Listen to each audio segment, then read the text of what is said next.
আসসালামু আলাইকুম। জানিয়ে দেব এই মুহূর্তে হাতে পাওয়া সর্বশেষ ভয়ঙ্কর কিছু আন্তর্জাতিক আপডেট বাংলা সংবাদ। শুরুতেই থাকছে সংবাদ শিরোনাম। শুরুতেই জানিয়ে দেব গাজায় ইসরায়েলের হামলায় একদিনে নিহত 108। জানিয়ে দেব ত্রাণবাহী জাহাজ ম্যাডলিন দখলে নিয়েছে ইসরায়েল, আছেন গ্রেটা সহ 12 মানবাধিকার কর্মী। এরপর রয়েছে বিশ্বের 12 দেশের উপর ট্রাম্পের ভ্রমণ নিষেধাজ্ঞা কার্যকর হচ্ছে। সর্বশেষ থাকছে ইমরান খান 11 জন মুক্তি পেতে পারেন। এখন শুনছিলেন সংবাদ শিরোনাম, এবার বিস্তারিত। প্রিয় দর্শক, আপনি যদি এই চ্যানেলে নতুন হয়ে থাকেন, ভিডিওটি দেখতে দেখতে চ্যানেলটি সাবস্ক্রাইব করে আমাদের সাথেই থাকুন। গাজায় ইসরায়েলের হামলায় একদিনে নিহত 108। গাজার স্বাস্থ্য মন্ত্রণালয় রোববার সন্ধ্যার পর এক বিবৃতিতে জানিয়েছে এ তথ্য। 2023 সালের অক্টোবর থেকে গাজায় অভিযান শুরু করে আইডিএফ। মন্ত্রণালয়ের তথ্য অনুযায়ী রোববারের পর ইসরায়েলি বাহিনীর অভিযান গাজায় মোট নিহতের সংখ্যা বর্তমান 54,880 জন। সেই সঙ্গে আহতের সংখ্যা পৌঁছেছে 1,26,227 জনে। সালের 7 অক্টোবর ইসরায়েলের ভূখণ্ডে ঢুকে অতর্কিত হামলা চালায় গাজা উপত্যকা নিয়ন্ত্রণকারী সশস্ত্র রাজনৈতিক গোষ্ঠী হামাসের যোদ্ধারা। এলোপাতাড়ি গুলি চালিয়ে 1,200 জনকে হত্যার পাশাপাশি 251 জনকে জিম্মি হিসেবে ধরে নিয়ে যায় তারা। হামাসের হামলার জবাব দিতে এবং জিম্মিদের মুক্তি করতে ওই দিন থেকেই গাজায় অভিযান শুরু করে ইসরায়েলি বাহিনী। 15 মাসেরও বেশি সময় ধরে টানা অভিযান চালানোর পর যুক্তরাষ্ট্র ও মধ্যস্থকারী অন্যান্য দেশগুলোর চাপে বাধ্য হয়ে গত 19 জানুয়ারি গাজায় যুদ্ধবিরতির ঘোষণা করে ইসরায়েল। কিন্তু বিরতির 2 মাস শেষ হওয়ার আগেই গত 18 মার্চ থেকে ফের গাজায় অভিযান শুরু করে আইডিএফ। দ্বিতীয় দফার এই অভিযান গত 2.5 মাসে গাজায় নিহত হয়েছেন 4,603 জন। ফিলিস্তিন এবং আহত হয়েছে আরও প্রায় 14,686 জন। যে 251 জন জিম্মিকে হামাসের যোদ্ধারা ধরে নিয়ে গেছিল তাদের মধ্যে এখন অন্তত 35 জন জীবিত রয়েছে বলে ধারণা করা হচ্ছে। সামরিক অভিযানের মাধ্যমে তাদের উদ্ধার করার ঘোষণা দিয়েছে আইডিএফ। জাতিসংঘ ও আন্তর্জাতিক সম্প্রদায় এ পর্যন্ত বেশ কয়েকবার গাজায় সামরিক অভিযান বন্ধের জন্য ইসরায়েলি প্রধানমন্ত্রী বেঞ্জামিন নেতানিয়াহুকে আহ্বান জানিয়েছেন। ইতোমধ্যে জাতিসংঘের আদালত নামে পরিচিত ইন্টারন্যাশনাল কোর্ট অব জাস্টিস ইসরায়েলের বিরুদ্ধে গণহত্যার মামলাও দায়ের করা হয়েছে। তবে নেতানিয়াহু স্পষ্টভাবে জানিয়েছে, হামাসকে পুরোপুরি দুর্বল ও অকার্যকর করা এবং জিম্মিদের মুক্তি করা এই অভিযানের লক্ষ্য, এবং লক্ষ্য পূরণ না হওয়া পর্যন্ত অভিযান চলবে গাজায়। এদিকে সম্প্রতি গাজায় ফের 2 মাসের যুদ্ধবিরতি সংক্রান্ত একটি প্রস্তাবনা হাজির করেছে যুক্তরাষ্ট্র। সেই প্রস্তাবনায় নেতানিয়াহু সম্মতি দিলেও হামাস এখন অনুমোদন করেনি। ত্রাণবাহী জাহাজ ম্যাডলিন দখলে নিয়েছে ইসরায়েল, আছেন গ্রেটা সহ 12 মানবাধিকার কর্মী। আন্তর্জাতিক অলাভজনক সংস্থা ফ্রিডম ফ্লোটিলা কোয়ালিশন পরিচালিত ত্রাণবাহী জাহাজ ম্যাডলিন গাজায় ভিড়তে দেয়নি ইসরায়েল। ক্ষুধার্ত ফিলিস্তিনের জন্য ইতালি থেকে জাহাজটির করে ত্রাণ নিয়ে আসা হচ্ছিল। আন্তর্জাতিক জলসীমা থেকে জাহাজটিকে ইসরায়েলের আসাদ বন্দরে নিয়ে যাওয়া হচ্ছে। সামাজিক যোগাযোগ মাধ্যম এক্সে ইসরায়েলের পররাষ্ট্র মন্ত্রণালয় বিষয়টি নিশ্চিত করেছে। ওই পোস্টে জাহাজটিকে সেলফি ইয়ট বলে উল্লেখ করেছে ইসরায়েলি মন্ত্রণালয়। তারা লিখেছে, তারকাদের বহনকারী সেলফি ইয়টকে নিরাপদে ইসরায়েলের উপকূলে নিয়ে দিকে যাওয়া হচ্ছে। ম্যাডলিন জাহাজে মোট 12 জন মানবাধিকার কর্মী আছেন।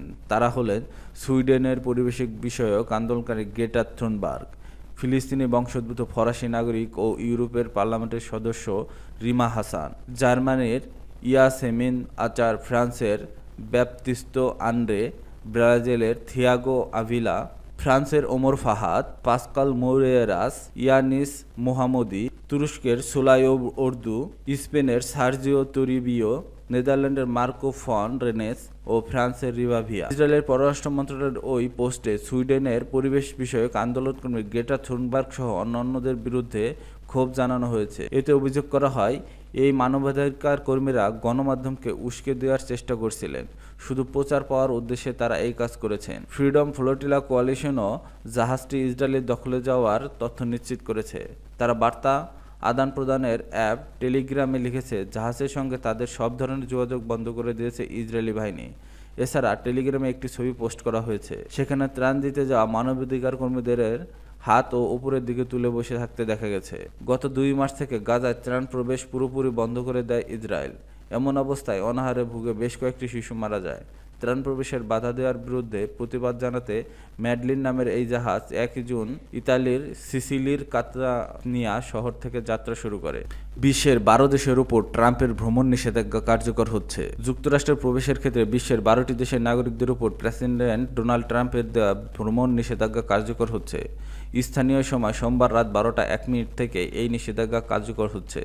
বিদেশি সন্ত্রাসীদের থেকে যুক্তরাষ্ট্রকে রক্ষার জন্য এই পদক্ষেপ নেওয়া হচ্ছে বলে ট্রাম্প ঘোষণা করেছে। যে দেশগুলির নাগরিকদের বিরুদ্ধে এই নিষেধাজ্ঞা জারি করা হয়েছে সেগুলো হচ্ছে Afghanistan, Iran, Myanmar, Libya, Sudan, Yemen, Chad, Congo, Equatorial Guinea, Eritrea, Haiti ও সোমালি। এর পাশাপাশি আরও 7টি দেশের নাগরিকদের যুক্তরাষ্ট্র প্রবেশের বিধিনিষেধ আরোপ করা হয়েছে। এসব দেশ হলো Laos, Turkmenistan, Cuba, Venezuela, Burundi, Sierra Leone ও টোগো। ট্রাম্প জানিয়েছে যে দেশগুলো সবচেয়ে কঠোর বিধিনিষেধের আওতায় পড়ছে তারা সন্ত্রাসীদের বড় ধরনের উপস্থিতিকে আশ্রয় দেওয়ার জন্য দৃঢ়প্রতিজ্ঞ ছিল।